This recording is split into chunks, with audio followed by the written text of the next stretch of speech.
Welcome to The Bitter Witness.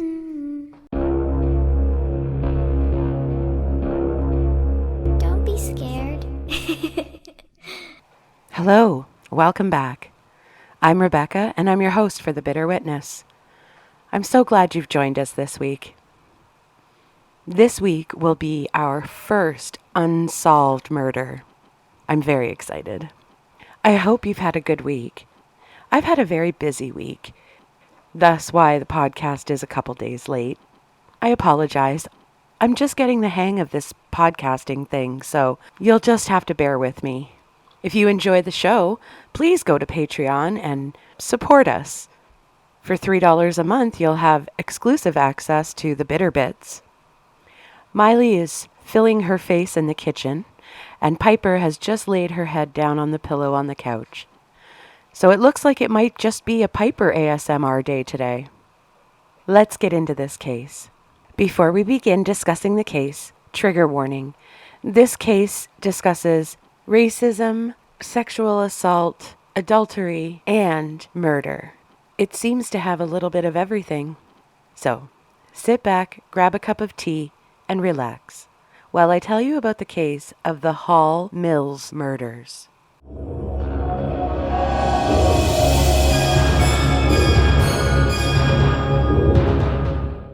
As always, I want to give the victims in this case top billing.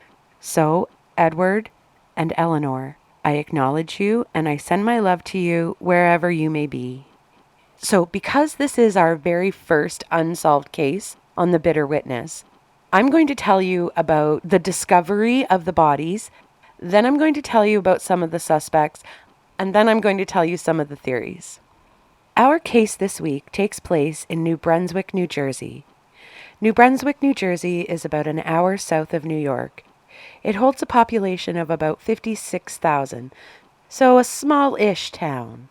New Brunswick is a pretty big college town, as the main campus of Rutgers University is located there.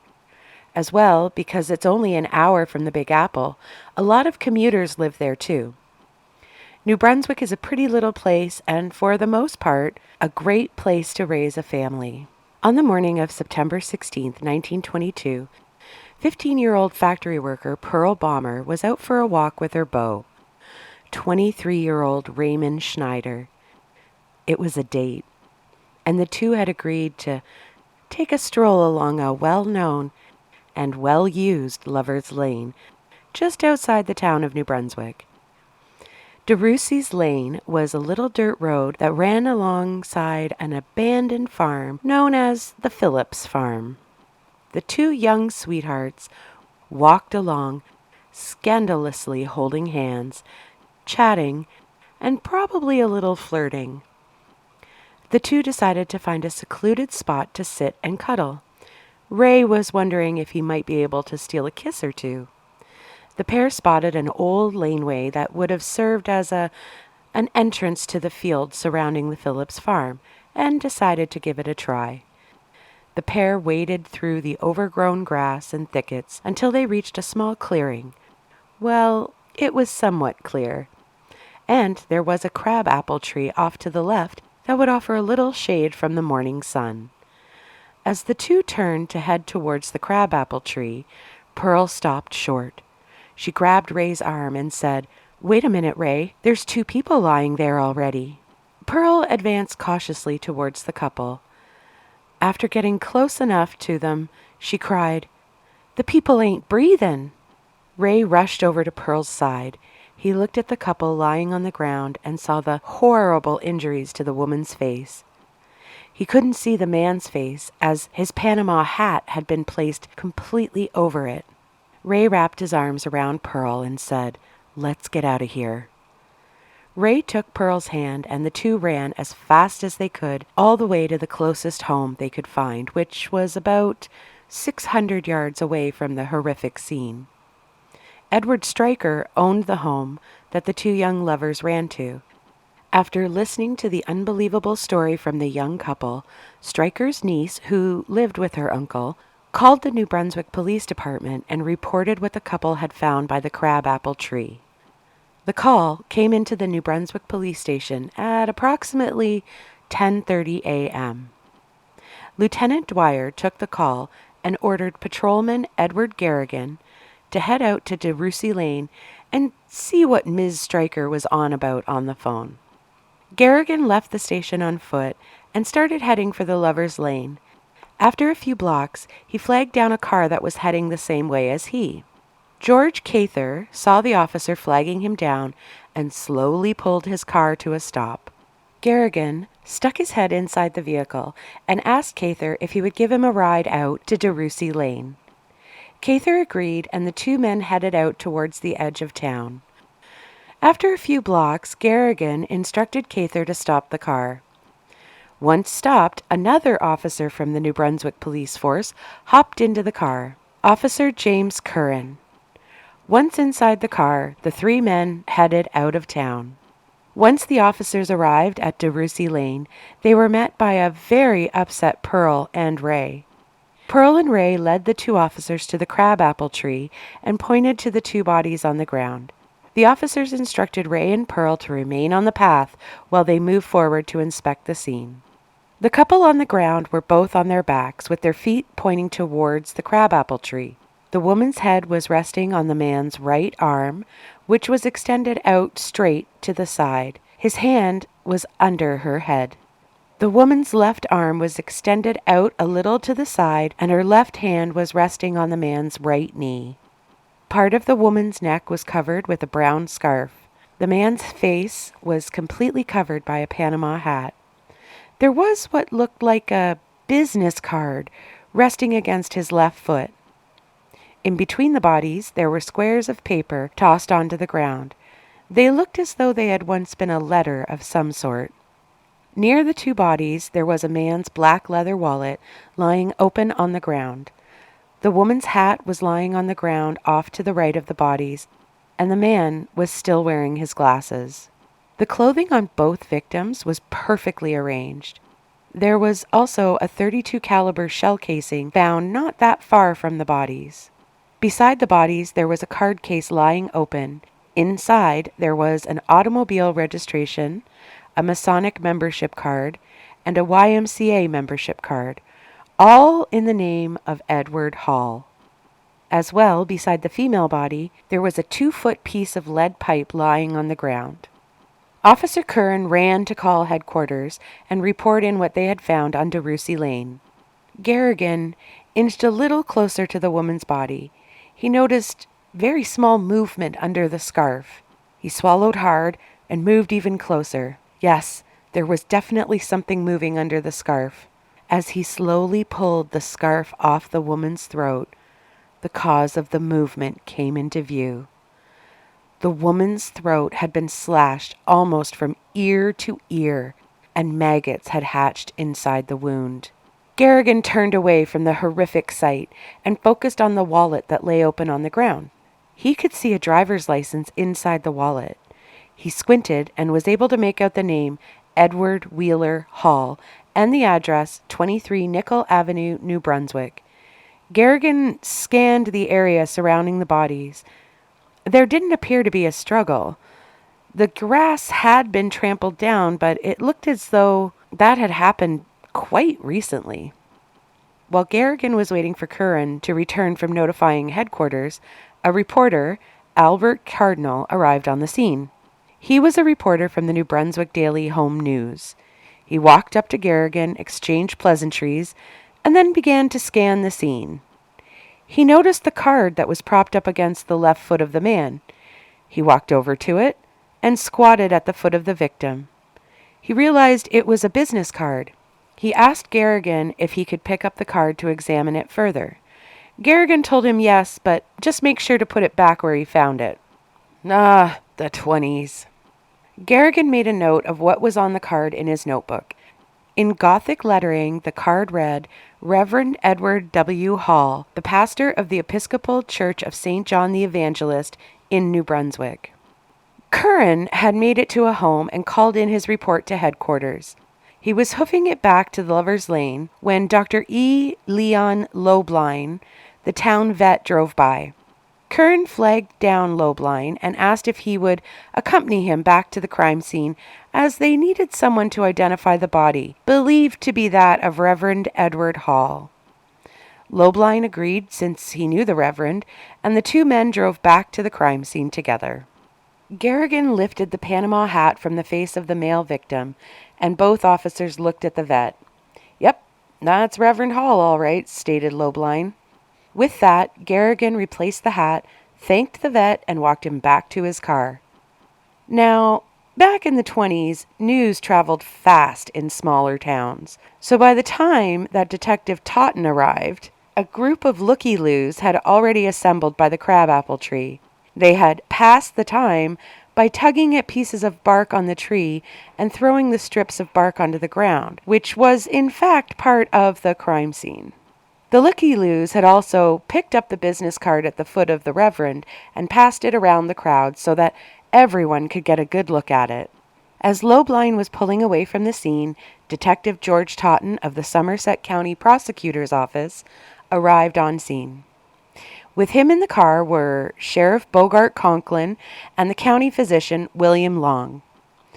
It took nearly 40 minutes for this trio to drive the 12 miles from their offices to the crime scene, as they had taken a wrong turn.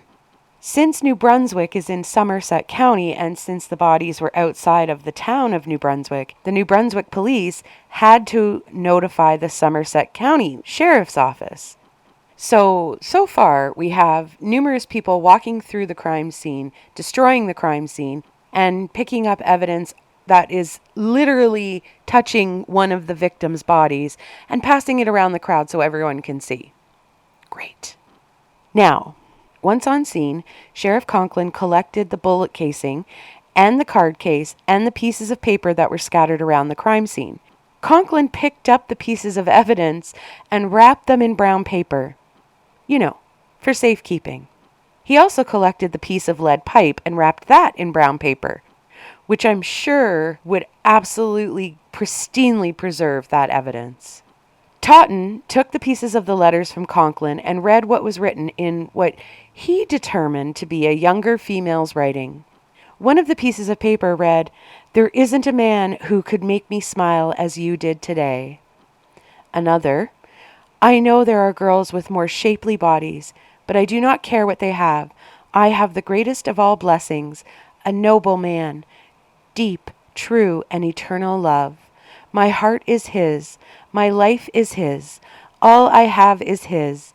Poor as my body is, scrawny as they say my skin may be, but I am his forever." I find that so sad that a woman would say something like that and not have more confidence in herself. Eleanor was a beautiful woman, and she did not have scrawny skin.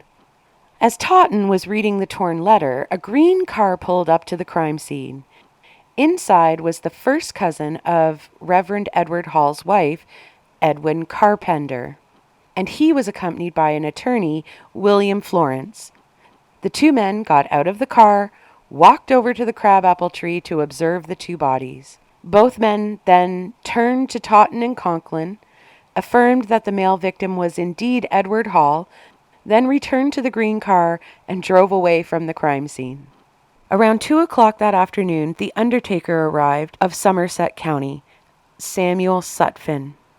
Sutphin checked the pockets of the male victim and found 2 handkerchiefs and 61 cents in change. Sutphin handed the items over to Conklin, then he and his assistant carried the bodies over to the hearse. Dr. Long stated to Sutphin, "Better get them out of here in a hurry, Sam. They've been dead at least 36 hours. Sutphin got the 2 bodies back to his morgue and began preparing them. As he was preparing them, a bullet fell to the floor of the morgue while he was removing Edward Hall's suit jacket. Sutphin noticed there was a discoloration on the man's right hand. While he was preparing the female victim, he realized that she had been shot between the eyes and that her throat had been sliced from ear to ear, almost decapitating the woman. As well, the upper portion of one of her arms was bruised and she had a small laceration on her upper lip. Sutphin received a call later that afternoon from Dr. Long, informing him that an undertaker from New Brunswick had been given permission to take Edward Hall's body. At 7 p.m. that night, John Hubbard, the undertaker from New Brunswick, arrived at Sutphin's morgue with an assistant. Together, Hubbard and the assistant carried the body of Edward Hall to their hearse and took the body to their own morgue. The next morning, Dr. Edward Kronk, the officer of health for New Brunswick, attended Hubbard's morgue and officially identified the male victim as Reverend Edward Hall. So now we're absolutely certain that this is Reverend Edward Hall. The following Sunday, after the bodies were discovered, Hubbard returned to Sutphin's morgue to retrieve the female victim's body. Prior to Hubbard arriving at Sutphin's morgue, Dr. Long, remember the county physician, was in the process of examining the inside of the female victim's uterus. Once he had finished his examination, Hubbard took the female body back to his morgue in New Brunswick. So now both bodies are in New Brunswick at Hubbard's morgue. Hubbard also acted as the coroner for New Brunswick, but he didn't see any point in ordering autopsies for either of the victims. So he asked Dr. Kronk to sign off on 2 burial permits, one for each of the victims. Dr. Kronk complied and issued the permits. Later on, Hubbard would explain that he was unable to completely embalm either body due to the level of decomposition that had occurred. Certain portions of the circulatory system in both bodies had been corrupted. However, he stated that he embalmed each body as best he could. Because of this, Hubbard made the suggestion to each of the families that a quick burial would be best for both bodies. As I was researching this, I didn't find how Eleanor was identified, but the female victim is Eleanor Mills. Edward Hall's funeral was held on September 18, 1922. The tiny church was packed full with around 200 people, but then more and more arrived for the service. The latecomers were forced to stay outside the doors of the church and only listen to the service.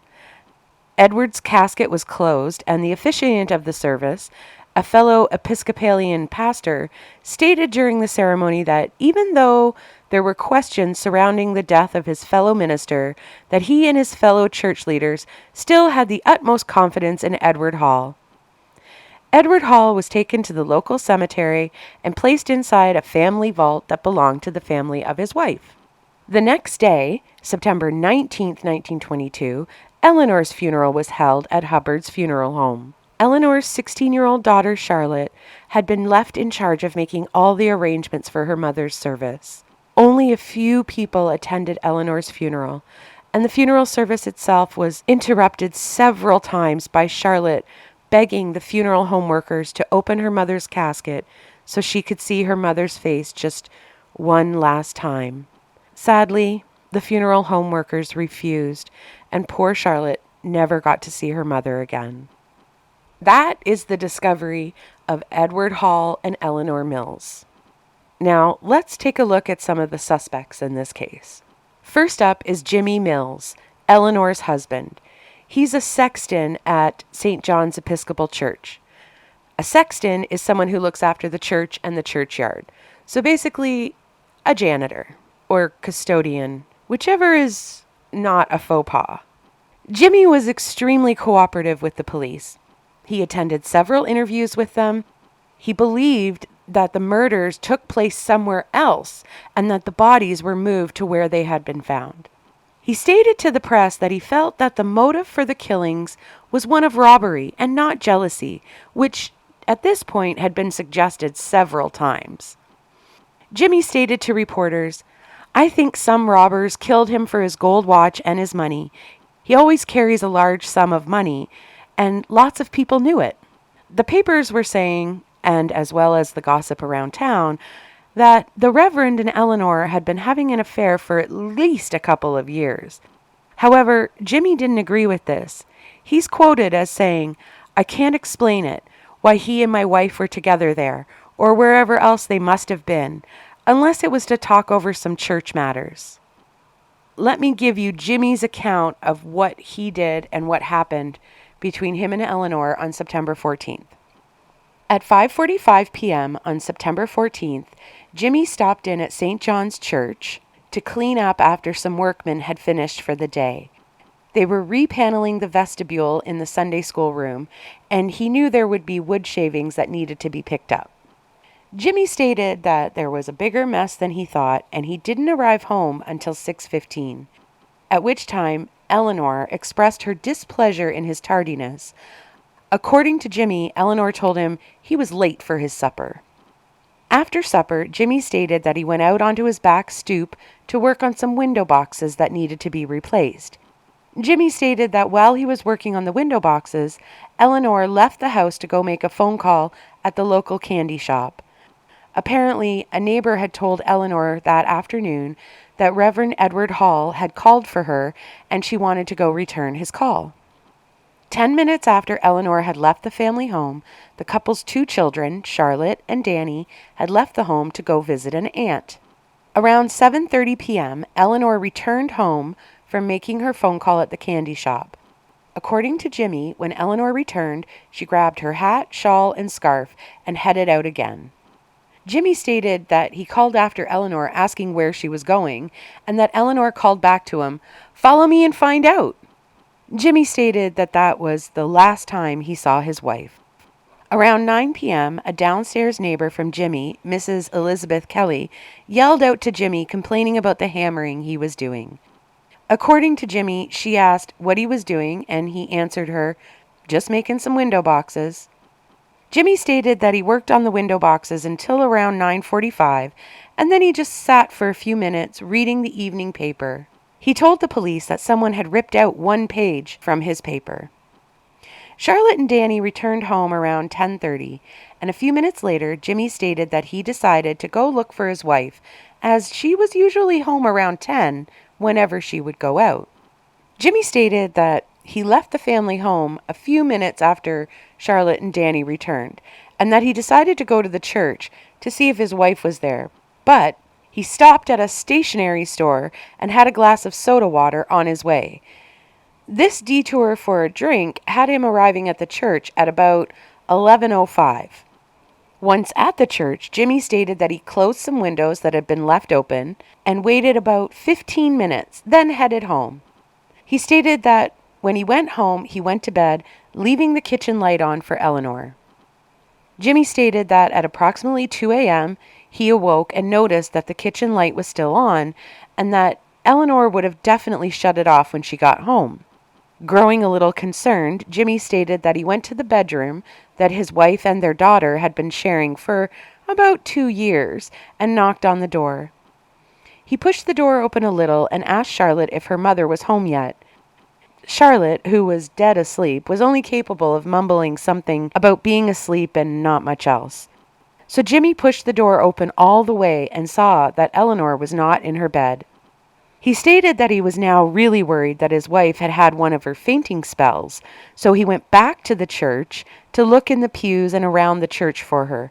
But he didn't find her, so he locked up the church and returned home. The next morning, Jimmy stated he woke up at 5:45, went to the local bakery to get buns, returned home, and made his children's breakfast. Once that task was finished, he left for work at Lord Sterling School, which was right across the street from the family's home.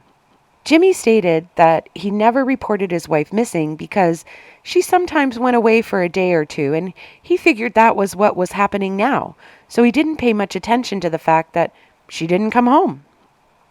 At 8:30 that morning, Jimmy went back to St. Luke's Church. Jimmy stated that on Reverend Hall's desk was the torn-out page of a newspaper. He assumed it was the page missing from his paper. Jimmy stated that this particular page had an article discussing an Episcopalian minister's view of divorce. As he was opening the windows in the rector's study, Mrs. Frances Hall, Edward's wife, came into the room. She asked him if he had any sickness in his house last night. Jimmy said no. Mrs. Hall then said that her husband didn't come home the previous night, to which Jimmy said, "My wife didn't come home either." Jimmy then asked Mrs. Hall if she thought that the two had eloped. Mrs. Hall answered Jimmy, "God knows, I think they're dead and can't come home." Mrs. Hall then informed Jimmy that she had called the police and asked if there were any casualties the previous night. She also told Jimmy that she didn't give her name when she made this call. With that, Mrs. Hall left the church, and Jimmy stated that he hadn't seen her again until noon later that day, when Mrs. Hall showed up at his home while he was having lunch. Jimmy stated that she asked if he had any news on the whereabouts of the missing couple, and Jimmy told her that he hadn't heard anything. Later that day, Mrs. Hall returned to Jimmy's home around 5 p.m. and asked again whether Jimmy had heard anything, to which Jimmy responded, "No, nothing yet, but if I hear anything, I will let you know." Jimmy stated that at 8 p.m. that night he went to the church to open things up for choir practice, after which he went to the Hall residence, and there he spoke with Mrs. Hall again. According to Jimmy, this is the conversation that took place. Jimmy said to Mrs. Hall, "Mrs. Hall, I don't know what to make of this. I can't get anywhere at all. I am just lost at sea on it." Mrs. Hall replied, "I am looking at a blank wall before me." Jimmy stated that then he left the Hall residence, but while he was walking out, Mrs. Hall yelled after him, "They must be dead, or they would come home." So that is Jimmy's story. A little weird, a little suspect, I would say. Now let's look at Frances Hall's statement as to what happened on September 14th. At 10 a.m. on September 14th, Edward and Frances Hall, along with Frances's brother Willie Stevens and Edward's 10-year-old niece Frances Voorhees, who was visiting her uncle, went out to the local market. They all rode together in the family car. Because Edward's wife's name is Frances and his niece's name is Frances, I'm going to call the 10-year-old niece Franny. After lunch, Edward had left to attend a PTA meeting at Burdine's Corners, which is an area to the north of New Brunswick. According to Frances, when Edward left, she went to the kitchen to start working on some preserves. Frances stated that sometime in the early afternoon, Ms. Minnie Clark stopped by the Hall home for a few minutes. Minnie was the Sunday school teacher at St. John's Church. A little later, Edward returned to the house and picked up his niece Franny. The two then went to a local hospital to distribute flowers to some of the patients. Frances stated that a few minutes after Edward and Franny left, she answered the phone, and it was Eleanor calling for Edward. According to Frances, Eleanor left a message stating, "You tell him that there is something about the doctor's bill for my operation that I do not understand." At 6:30 p.m., Edward and Franny returned back to the Hall home for supper, at which time Frances relayed the message from Eleanor to Edward. Once supper was finished, Frances and Franny went out on the balcony for some fresh air. Frances stated that she heard the phone ring, but didn't get up to answer it as she figured someone inside the house would get it, but that the phone rang a second time, so she got up and answered the phone. When she put the receiver up to her ear, she heard her husband's voice, so she gently replaced the receiver into the base of the phone. Frances stated that this call came in around 7 p.m. At about 7:30 p.m., Frances and Franny were playing cards in the library when Edward came in and stated that he was going out, that he was going to go see what was going on with Eleanor's doctor's bill. At 9 p.m., Frances claimed that she put Franny to bed and returned to the library and played solitaire for 2 hours alone. Frances stated that at some point during that 2 hours, her brother Willie came down and said goodnight.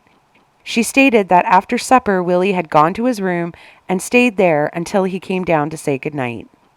Frances claimed that she went to bed for the night but left a light on in the hall for her husband. She stated that she went to bed but couldn't sleep because she was worried about her husband, so she tried reading for a bit, but that didn't help either. She stated that after a little while she came downstairs to see if he had come home, and she had just missed his coming into the house, but he wasn't home. She stated that at about 2 a.m., she was absolutely frantic about him not being home. So she woke up her brother Willie and told him she was going to the church to see if Edward had fallen asleep. Willie got up and accompanied his sister to the church.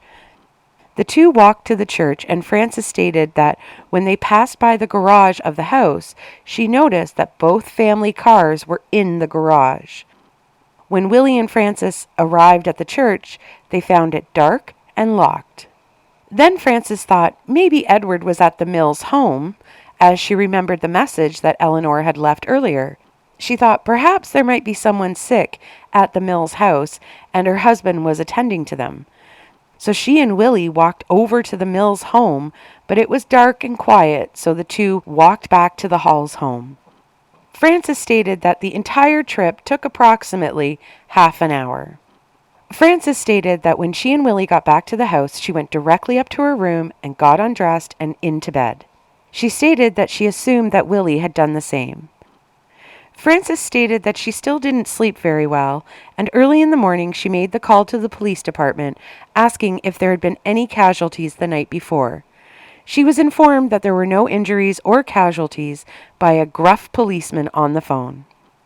After breakfast, Frances went to St. John's Church looking for her husband, which is where she met Jimmy and found out that his wife was missing as well. So now we have both Jimmy Mills and Frances Hall and her brother Willie Stevenson out at 2 a.m. But none of them run into each other, but they all live within walking distance of each other, but they're just like two ships passing in the night and miss each other. But they both go to the same destination. It's kind of weird, but let's keep going. The next suspects in the case are Raymond Schneider and Clifford Hayes. Now, remember, Ray Schneider is the man who was with Pearl, and they discovered the bodies together. Leon Kaufman is a friend of Ray Schneider and Clifford Hayes. Now, 16-year-old Leon Kaufman had a very interesting story to tell the authorities. According to Kaufman, he, Schneider, and Hayes had met in front of the Rivoli Theater at 10:30 p.m. on September 14th. Kaufman stated that he joined up with Schneider and Hayes, who were engaged in following Pearl, and that Pearl was with a man who was obviously drunk. After following the couple for a while, Schneider took off his coat and stated that he was going to fight the man with Pearl. Kaufman stated that he thought Schneider was going to fight the man over Pearl's affections. He stated that he was shocked when he saw Hayes pull a pistol out of a holster that he was wearing under his sweater. He stated that Schneider informed Hayes that the man they were following was a bad actor, to which Hayes replied that they had nothing to worry about as they were protected by his gun. Just then, the man with Pearl turned around and snarled, "What are you doing here?" To which Hayes, who seemed to have lost all of his toughness, stammered, I just wanted to put a couple hours of sleep in here." Pearl and the drunken man turned away from the boys and continued walking. After a few minutes, the boys picked up the pursuit and got to the entrance of a park, but Pearl and the man had vanished. The three boys searched inside the park but didn't see Pearl and the drunken man. Then the boys searched the neighborhood for a little while and still didn't find them. So the boys went back to the park. Kaufman stated that it was now around 11 p.m., and at this point, Kaufman said he went home and didn't know what Schneider and Hayes did after that. Now, who was the drunk man with Pearl? According to Pearl, Schneider had brought her home around 9:30 p.m. on September 14th, and that her father had met her on the stoop of their house and ordered Pearl to accompany him while he walked off a drunk that he had going on. Pearl stated that during the walk with her father, she saw that the three boys were following them, and at one point the boys began verbally abusing her father. Pearl stated that Schneider had taken off his coat and was threatening to beat up her father, but that he didn't actually hit him. So now, Schneider is taken in for questioning by the police. He stated that he and Hayes had left the Rivoli Theater at approximately 10:35 on September 14th. They were following Pearl and her father. They eventually lost sight of Pearl and her dad, so the two boys ran up DeRussy Lane about 3/4 of the way, and in the dark they saw a man and a woman. Schneider stated to the authorities that Hayes had claimed, "There they are," and pulled out a pistol and shot 3 or 4 times in the direction of the couple. Schneider stated that once Hayes had fired shots at them, he ran out of DeRussy Lane out to the road, where at that point Kaufman drove up and asked Schneider if he wanted to go for a ride. Schneider told Kaufman that Hayes was coming, and so the two boys sat in the car and waited for Hayes to get there. Schneider stated that after a few minutes, Hayes came running up to the car and hopped in. The 3 boys drove for a bit, and then Hayes and Schneider exited the car, and both of them went their separate ways and went home. As well, Kaufman also headed home for the night. Schneider also stated that he had no idea what happened to Hayes's gun because he started running out of DeRussy Lane the instant Hayes shot the first bullet. Now, because of Schneider's statement, Hayes was arrested and charged with murder, and the police kept Schneider in jail for good measure as he was an accessory to the murder. But Detective Totten didn't believe Schneider's story. So he went to Schneider's cell and spoke with him for more than 2 hours, begging Schneider to tell the truth. Finally, Schneider told Totten that he had lied about Hayes killing Edward and Eleanor. Schneider stated that he decided to tell the truth when he saw Hayes's family bringing him things and visiting him in the jail. Schneider said that he felt like a skunk for lying about his friend. The next day, a hearing was held and the charges against Hayes were dropped. He was allowed to go home. Hayes walked up to Schneider in the courtroom and shook the hand of his friend. That is one good friendship, because I don't know if I could shake someone's hand who had just accused me of murdering people that I didn't murder. But Hayes was the bigger man and offered his hand to Schneider, and I hope they kept their friendship going for many years after. So let's explore this a little bit. We know that the boys were following Pearl and her father while Pearl was helping her father walk off a drunk. But why would Schneider want to beat up Pearl's father? Well, later on, Pearl has her father arrested for sexual assault. But sadly, in court, the charges against Pearl's father were dismissed after Pearl wrote a letter recanting her claim of sexual abuse. Her father was released, but Pearl was committed to Newark's House of the Good Shepherd as a wayward minor. The House of the Good Shepherd is described as a Catholic institution for the moral and religious instruction and training of wayward girls and women. Under the charge of the Sisters of Good Shepherd, 200 inmates reside at this home. If you Google this building and look at it, it is so creepy. It reminds me of H.H. Holmes's Murder House. Basically, this was a prison for women whose sexuality offended those in society or had committed some sexual deviant act. I feel really bad for Pearl having to go here, and I don't know if the charges against her father were true. I don't know if they weren't true, and I sadly couldn't find out what happened to Pearl after she was committed to this place. As well, I couldn't find out any reason why Schneider threw his longtime friend Hayes under the bus like that. It didn't make any sense to me when I thought about it logically. I mean, could Hayes and Schneider have been the actual killers? Sometimes people who commit murder are the ones who find the bodies, right? And Pearl and Schneider found the bodies. Just a thought. So we're now at about the end of September, and nothing is happening in the case since Hayes had been released. There had been no arrest. There had been no headway made in the investigation. So on September 28th, Eleanor's body was exhumed and taken back to Hubbard's funeral home for an actual autopsy. The autopsy was conducted by doctors Runkle Hegemon and Arthur Smith. Hegemon reported to the courts that he found that Eleanor had been shot 3 times in the head and that each bullet had penetrated her brain. Hegemon also stated that her throat had been sliced from left to right by some sharp instrument. The wound to Eleanor's neck was so deep that you could see her spinal column. Hegemon testified that the skin on Eleanor's neck was sliced smoothly, which would only be the case if the instrument were extremely sharp. The only other wounds found on Eleanor's body was the cut on her upper lip and some scratches on her arms below the elbow. Dr. Smith handed over the two .32 caliber bullets that had been found in the cavity of Eleanor's skull to Detective Totten. On Sunday, October 1st, detectives and police officers went back to the Phillips farm with rakes. They began combing the property looking for the murder weapon. However, at the same time as the search, there were also large groups of looky-loos at the farm as well, and they just weren't watching what the police were doing. One reporter stated that some of the people actually tore the front porch off the old house, and some had pulled off the back porch.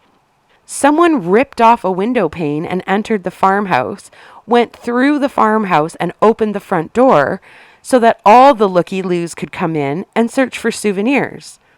According to the reporter, hundreds of people went through the farmhouse and destroyed the furnishings and anything else they could get their hands on, all in the attempt to find something interesting to take with them. Needless to say, the detectives and police officers that were combing the property did not find the murder weapon. The next day, at noon, which is Monday, October 2nd, a reporter approached Azariah Beekman, who was the Somerset prosecutor. He asked him if anyone had searched the wells on the Phillips farm for the murder weapon. Beekman stated, "No, but by gum, that is a crackerjack idea. I never thought of that before." Beekman returned to his office and immediately hired a well digger to go to the farm and drain the cistern to see if the murder weapon had been thrown down the wells. But when Beekman and the well digger arrived at the Phillips farm, a group of reporters were standing near the wells, all holding rakes, shovels, and axes. They had already drained the cistern and searched the wells and stated that they had found no weapon. So let's stop for a moment. This case is wild. I mean, I know that it was olden times and people didn't know any better, but my God, what a clusterfuck. I've seen pictures of people at crime scenes just wandering into crime scenes, but I've never heard anything of this degree where people are like ripping porches off of houses and going inside houses and touching stuff that was touching the bodies and reporters digging up wells. Like, it's just, there was no evidence left. And we're on October 2nd, and this murder occurred on the 14th of September. So 2 weeks after the murder, and they still haven't been able to search the property properly. Moving on. On Thursday, October 5th, Edward's casket was exhumed and taken to Kings County Hospital. There, doctors Hegemon and Smith were waiting to perform the autopsy. The doctors stated that they didn't find anything new during the 1-hour autopsy, that Edward had been shot near the right temple, and that the point of exit was 3.5 inches lower than the entry point. The bullet went through his brain and was apparently a .32 caliber bullet. There was no other bullet wounds found on the body, but they did find some abrasions on Hall's hands, specifically on the back of the right index finger and the left pinky finger. There was also a triangle-shaped wound 3 inches above one of his wrists, and there was a bruise at the top of his left ear. On his right calf, 5 inches below the knee, there was a puncture wound, and the skin above and below the puncture wound had abrasions on it. The doctors felt that Eleanor had been killed after Edward, but there was no reasoning offered to support this theory, and in fact, Eleanor's body was at a further state of decomposition than Edward's body. However, the doctors stated that this was because Hubbard's embalming of Eleanor's body was not of the best quality. So now we come to October 19th, 1922. There is still no advancement in this case. There's no suspects. We just have 2 dead people. And gossip and rumors are flying rampantly all through the town that this was an affair, that Francis Hall had committed the murder, that Jimmy Mills had committed the murder. It just was insane. But on October 19th, an eyewitness comes forward. One Jane Gibson, a 50-year-old widow who lives on a 60-acre farm located near one end of DeRussy Lane. Jane lived with her, and I hate that they even used this term, quote, weak-minded son William, unquote. Jane raised pigs on the farm, and because she raised pigs, the horrible, awful pieces of shit in the media at the time gave her the moniker the Pig Lady. Oh, I hate that so much. Anytime after October 19th, when Jane was referred to in the press, they called her the Pig Lady. You know what? On behalf of Jane, fuck you, fuckers. Jane stated that on the night of September 14th, around 9 p.m., her attention was drawn outside by one of her dogs barking. Jane went to the front door and saw a shadowy figure of a man walking out of her cornfield. Jane thought that the man was stealing her corn, so she decided to go and find out where he had hid the stolen corn and take it back. Jane grabbed one of her mules and started following the man, who she said drove away in a horse-drawn carriage down DeRussy Lane. Jane, following on her mule, decided to try and cut off the thief, so she turned her mule and began cutting across a field to try and get ahead of the horse-drawn carriage. However, as she was cutting across the field, she suddenly came upon 4 people standing near a crab apple tree. Jane stated that she couldn't see their faces, but she could see the silhouettes of all 4 against the night sky, and she could tell there were 2 women and 2 men and that they were arguing. Jane stated that she stopped her mule and just watched the 4 people yelling at each other.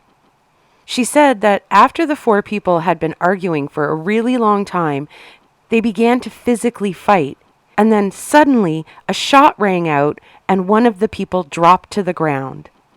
Then Jane heard a woman screaming, "Don't, don't," followed by a number of shots ringing out and a second person falling to the ground. Jane began backing up her mule in absolute terror when she saw the woman that was still standing place her hand on the shoulder of the man that was still standing. According to Jane, the woman then shouted out, "Henry!" Francis Hall happens to have a brother named Henry Stevens. Jane stated that all of this had taken place fairly close to 10 p.m. Detective Totten had taken Jane back to her property and made her recreate the mule ride through DeRussy Lane and across the field to the crabapple tree where she witnessed the murders. Jane refused to speak to the reporters. She decided that her testimony was too important to the case and she didn't want to have the reporters altering her statements.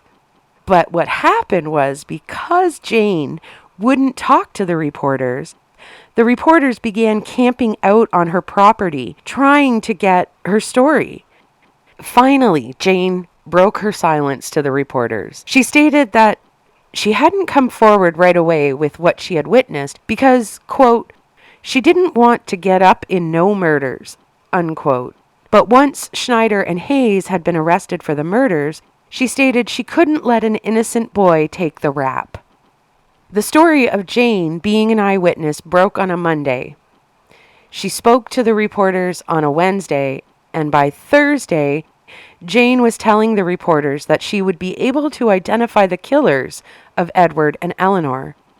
Jane also stated that she believed that Edward and Eleanor both got their just desserts for having an affair, but that the Bible also says, "Thou shalt not kill." So Jane had to do something to help justice find the murderers. The next day, Friday, another priest was shot and killed only a few miles away from New Brunswick. This priest was shot by a female parishioner. Jane was a little put out that she was no longer on the front pages of the paper, and she approached the reporters staying on her property and told them that she now remembered something else about the 14th of September. She stated that before the fight broke out and the shots were fired, she remembered hearing a woman's voice yelling, "How do you explain these notes?" As well, now Jane was claiming that after the man was shot and killed, that the woman ran away behind a crabapple tree, and that the other two people had found her by using a flashlight, and that they had dragged her back to the dead body of the man, and Eleanor was kicking and screaming, and then they shot her 3 times. Jane also stated that she had lost a moccasin during the mule ride through the field. So at 1 a.m., she saddled her mule back up and went back to the crabapple tree to find her slipper. Jane stated that as she approached the crabapple tree, she could hear a woman crying. Jane said that she silently slipped off her mule and crept through the overgrown grass and weeds and peered through and saw Mrs. Hall kneeling and sobbing at the side of the man, who Jane now identified as the Reverend Edward Hall. Okay, let's stop for a moment and let's look at Jane's case. It's a pretty vague description of all 4 people, 2 women, 2 men, and she couldn't see their faces. She neglected to mention that she went back at 1 a.m. and found Frances Hall kneeling at the side of her dead husband, but she eventually remembered that part. As well, if you remember the autopsy report for Edward, the bullet went through his head. It was fired at a downward angle because the exit wound was lower than the entrance wound. This means that the shooter was standing above Edward, and Edward was probably already on the ground. So how did Jane see the shot that killed Edward while Edward was standing? Interesting. So now that whole week, the previous week to October 23rd, a lot has happened. But Justice Parker of the Supreme Court has had enough. There's no advancement, no arrests. Yes, we have Jane's witness, but Totten didn't really believe Jane's eyewitness account that much. But Justice Parker is growing tired of all this, so he sends an order to the Attorney General's office and instructs them to take over the investigation of the Hall Mills murder. So now in comes Mr. Mott, who is deputized by the justice and takes over the case. Mott brings along with him Detective Mason from the Attorney General's office. Mott names Detective Mason as his top investigator on the case, and Beekman and Totten agree to work with Mott as well. So now, at this point in the case, we have a very weird turn. We hear from Frank Caster, a chauffeur. His story is that he and a friend were headed to a fireman's ball on September 14th, and they came upon a car about a quarter of a mile from the entrance to DeRussy Lane between 8:30 and 8:45. He stated that the car was on the side of the road, either a small Ford or a Dodge, no license plate, and no lights except for one tail light. He stated that as he drove by the car, someone had thrown a tire out of the car, and then 3 African American men jumped out of the car, waving their arms and shouting. Caster stated that he was afraid the men were trying to rob him, so he didn't stop his car. He stated that about 200 feet further down the road, he came upon another car on the side of the road. This one was a well-polished touring car, and this car, just like the first car he saw, was on the side of the road with no license plates and only one tail light lit. According to investigators, when they dove into Caster's story, they spoke with others who attended the same ball, and they were told that the car with the African American men in it was indeed on the side of the road. However, it was at 1 a.m., not 8:30 as Caster had claimed.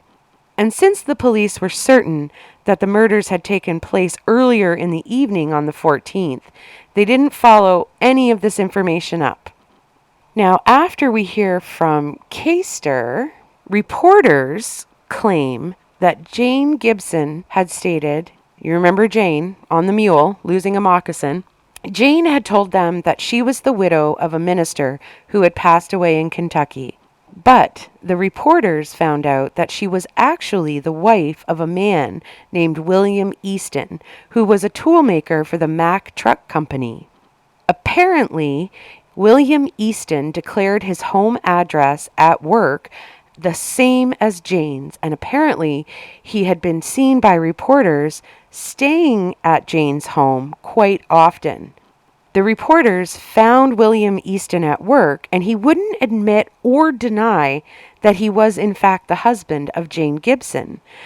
But when they asked him about her tale of the night of the murder, he stated, quote, "It's an amazing story. She has a brilliant mind," unquote. Then the reporters learned from a school teacher that Jane had enrolled her son Willie at school as William Easton. When the reporters asked Jane about this, she states that Willie was not actually her son, but the son of her sister, Miss Jenny Easton. Jane stated that her sister was a trained nurse and that she would live with Jane when she didn't have to go away on business, and that Willie lived there with Jane so the boy could have a stable home. Jane also stated that her sister's husband, William Easton, would sometimes come and stay so he could see his son. Are you confused about Jane yet? I am. Jane also stated, and this took me a while. Jane also claimed that the phone company must have put her name wrong in the phone book. But if you think about this for a second, and I have to admit, it hurt my brain a little to figure this one out. Jane was claiming that her name was actually Gibson, but then she claimed that the phone company had made a mistake by listing her as Gibson. What? Well, her name couldn't be Easton because according to Jane, that was her sister's married name. So what was Jane's real last name? No one ever did find out what Jane's name actually was. After this huge revelation about Jane and her sister's family had been revealed in the papers, Mott took Jane to the train station and told her to watch all the people coming and going and see if she could spot the man that she saw shoot Eleanor and Edward. Jane watched, and finally she pointed to a man and said, "That's him." The man she had pointed to was Henry Carpenter, who just happened to be the cousin of Frances Hall. Now, Jane's story and identification of Henry Carpenter led to the arrest of Frances Hall, both of her brothers, Willie and Henry, and Frances's cousin, Henry Carpenter. Apparently, Mott felt that it made sense that Frances would have wanted Edward and Eleanor killed because of being jealous over the affair. But because Frances couldn't commit the murders alone, she would have had to enlist the help of men. In come her two brothers and her cousin to do the actual dirty work. Of course, Frances, her brothers, and her cousin maintained their innocence. Now, because they had been arrested and charged with the murder of Edward and Eleanor, Mott had to go in front of the grand jury. He had to try and prove that there was enough evidence to continue in the prosecution of Frances, Willie, Henry, and Henry. When it came to the grand jury testimony, Mott called his star witness Jane. However, Jane stated that at the moment she was much too ill to attend and testify for the prosecution. In fact, she couldn't even get out of bed. So what did Mott do? He sent a truck to Jane's house and men. The men lifted Jane in her bed, put her on the truck, drove her to the courthouse, and wheeled her in front of the grand jury. I mean, she was their star witness, right? Jane told her story again to the grand jury from her bed in the courthouse. The prosecutors presented their case. However, the grand jury decided there was not enough evidence against the defendants to proceed to trial, meaning that Frances and her brothers and her cousin were set free. There were never any other arrests in this case, and the murders of Edward and Eleanor remain unsolved to this day. Now, we have a couple theories that we've already included, but there is one more theory that we need to look at. This theory has actually become quite popular amongst armchair detectives and Reddit divers. Now, this theory was developed out of Frank Caster's story. Remember the chauffeur who said he saw a car on the side of the road and 3 African American men jumping out of the car? This theory involves the Ku Klux Klan. Back in the 1920s, the Ku Klux Klan was extremely prominent in society. You may think that they were mainly in the southern USA, and you would be right, but they were also prominent all throughout the country. As well, back in the 20s, the Klan wasn't just racist dick smacks, but they also considered themselves the morality police. You see, the Klan, or dick smacks, whichever you prefer, would paint their faces black before heading out in the evening to instill their assholery, murder, white supremacy bullshit, and mayhem on innocent people. Now, some people have suggested that the 3 African American men that Caster saw jumping out of the car were in fact Klansmen with their faces painted black. Now, we're going to have a short history lesson on the Klan. According to the history books, there have been 3 waves of the Ku Klux Klan. The one we're going to focus on for this case is the second wave. The second wave began around 1915 in Georgia. It was initiated by William Joseph Simmons. This piece of shit is responsible for the costumes that many of us associate when we think of the Klan. The pointed white hoods and, well, I call them dresses. But this wave is also responsible for bringing in the burning of crosses.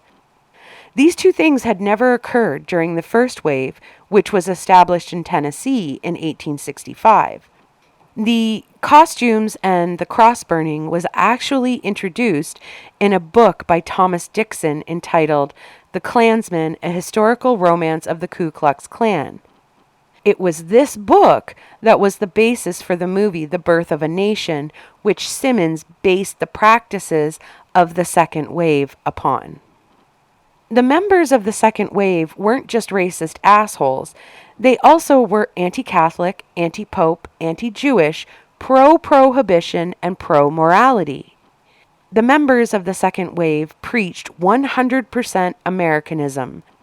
So anyone who they considered not American became targets for their terrorism, which included murder. This wave of the Klan also increased its membership to almost 90,000, and there were chapters all throughout the USA. Many believe that a married pastor and a married choir singer having an affair that was well known throughout their community would be something of a target for the Klan, and many have stated that they believe that Edward and Eleanor were murdered for their loose or lack of morals by members of the Klan. As well, to add some fodder to this theory, Charlotte Mills, Eleanor's daughter, had hired a lawyer, Florence North, to help her find out who had killed her mother when the investigation was stalling. Florence stated that she had received 2 anonymous letters. The first was postmarked Florida and read, quote, "Find out who belongs to the Ku Klux Klan inside the church. In this you will find the answer to your mystery," unquote. The second letter, which didn't have a postmark, warned Florence that if she didn't stop meddling in the case, that, quote, "the Ku Klux Klan will give you a taste of the same medicine we gave to Mrs. Mills. So beware, or you will see the fiery cross some night and get your due reward," unquote. Also adding to this case was the crab apple tree. Now, back in the 20s, 30s, and 40s, even up to the 50s, Regular people, as I've said before, would race to get to crime scenes as soon as they heard about them to try and nab souvenirs, literally anything they could get their hands on. And they mostly did this for bragging rights. Look, I have a rock from where that couple was shot down type of thing. In this case, if you remember back to the crime scene, there were hundreds of people who came to the scene, and they were all over the scene, trampling the grass, picking up anything they could find. And for some reason, and I can't even begin to think why anyone would want this, but many people pulled strips of bark off the crabapple tree that day. Some of them threw the strips of bark on the ground, again, contaminating the crime scene, but others took the bark with them. When the looky-loos were stripping the bark from the tree, someone noticed a cross carved into the tree, and many attributed that cross to the Ku Klux Klan. Personally, I think the cross in the tree is a little bit of a stretch. That cross could have been made by anyone at any time, but I do find the connection to the Ku Klux Klan quite interesting. Actually, I never knew about the waves of the Klan until I did this research. The Ku Klux Klan theory was never investigated by the authorities. Shocker. So, that is the story of the murder of Edward Hall and Eleanor Mills. So what's my opinion on this? Well, my first opinion is that Jane Gibson was lying. Completely lying. I think she wanted attention and was hoping to make money off of the situation somehow. I don't know how she would have made money off of it, but either way, I don't believe a word she says. Based on the entrance and exit wound on Edward's head, what she states she saw couldn't have happened. The second thing I believe is that there's no way that Ray Schneider and Clifford Hayes committed the murder. I think Schneider was just confused and, I don't know, enraged about what he thought was happening with Pearl and her father. I don't know why. Maybe he did it for attention as well. Said that Hayes had shot Edward and Eleanor, but that doesn't make much sense either. Who knows what was going through their mind? The third thing, I wonder if Jimmy Mills and Frances Hall didn't get together and do this together. Maybe with the help of Frances's brother Willie. Jimmy and Frances would have known each other just from church alone. And maybe the two of them figured out what was going on between their spouses and decided to put a stop to it. The brutality on Eleanor suggests that the attack was directed specifically at her. Edward was just shot, and that was it. But Eleanor's body, she had her throat slit. She was shot 3 times in the head, once between the eyes. Because the bulk of the wounds were directed at Eleanor, it suggests that Eleanor was the target of the rage of the killer or killers. I think that back in the 20s, an illicit affair like this of a pastor and a choir singer, both married, that affair, the blame would have rested entirely upon the shoulders of the woman. And I think if the Ku Klux Klan was involved, or if Jimmy and Frances did this, either of those two sets of murderers would have focused their rage on Eleanor. At the end of the day, 2 people were brutally murdered, and 102 years later, we still don't know who did it or why. That's the truth of this case.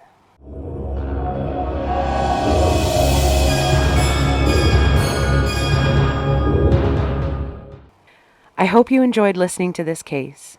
If you feel the urge, head on over to Patreon and support the show. For $3 a month, you can become an Eyewitness tier member and have exclusive access to the Bitter Bits. I hope you have a wonderful week. Enjoy your day today. This has been a Bitter Witness production.